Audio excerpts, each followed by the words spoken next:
Wolf's Reign is a show about 4 wolves in a dystopian future where their kind is being hunted to near extinction by humans. The main driving force for our cast of wolves is personalized in Cheza, a flower maiden created from the lunar flowers said to lead to paradise. These lunar flowers resemble the Saucera obvalata, which populates from the Himalayas to Mongolia and southwest China, known colloquially as the Brahma Kamal in its native India. Brahma in Hinduism is the self-born creator god who acts as a mythologized deity of the ultimate reality, Brahman, while Kamal in Sanskrit translates to lotus. Cheza is a successful experiment of the alchemically created Hanabito race and is thus a literal flower in the personalized form of a young woman. Her existence is simply to guide others to paradise, that is, nirvana. In this form, she functions as the lotus goddess Lakshmi, who is also depicted on top of a lotus and holding them out, albeit in feminine contrast to Brahma. Lakshmi is not only described as being on a lotus, but also having the definitions of a lotus, being of the lotus, eyes as beautiful of a lotus, and a face like one too. The lotus goddess and the corresponding flower represent the feminine principles of purity, birth, and within the late conception of the Prajnaparamita in Buddhism, enlightenment. This same Prajnaparamita is described the same as Lakshmi, but represents something totally different, more relevant to Cheza.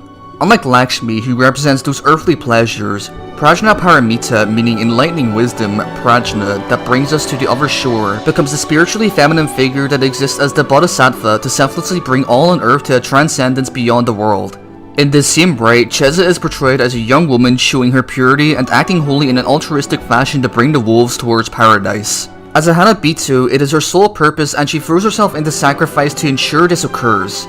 Even in her speech does she not acknowledge herself, instead referring to herself as this one. With this, it becomes particularly important that Cheza literally awakens from a perpetual freeze in order to act out her duty of compassion, similar to the transition into enlightenment. As this figure embodying the eternal feminine, she not only exists for the birth of paradise, or a new world, but also in the balance of destruction and creation even in a microcosmic sense. When the wolves enter the Forest of Death in episode 10, it is Cheza who saves them by guiding the bug swarm to hungry fly traps, completing the cycle of life.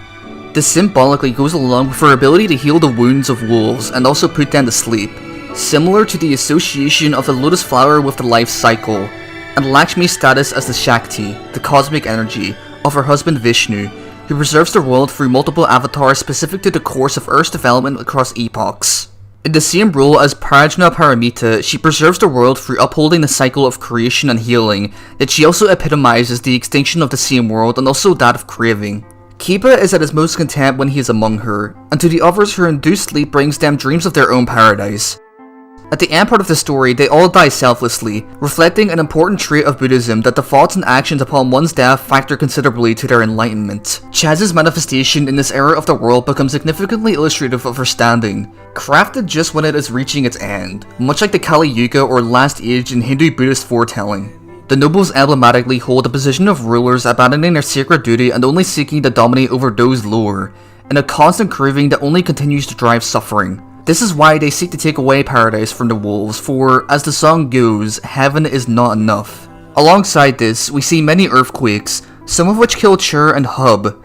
The wolves continue to be systemically slaughtered for their sacred position, hence why Jaguar drinks their blood and feasts upon them. Overall, genuine good becomes scarce. Upon Cheza's death, which concludes the end of the world, she blossoms into a flower, spreading an infinite amount of lunar flowers that populate paradise.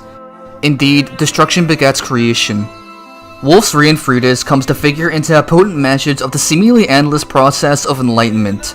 Only wolves are able to cross over to paradise, and not pure humans. Yet to corrupt paradise, one must have the compassion to see it through. Jaguara's paradise becomes a fake one due to her selfish nature, and Lord Darcia is absorbed with the suffering of others due to his own. The show bears a clear resemblance to another I've covered in a separate video, Technolize. In it, Ran is a young girl often depicted with the so-called raffia flower in hand, much like the lotus goddess. Both, much like the flowers, are pure figures in a decaying world, and our protagonists find their transformation across the show thanks to their association with these characters.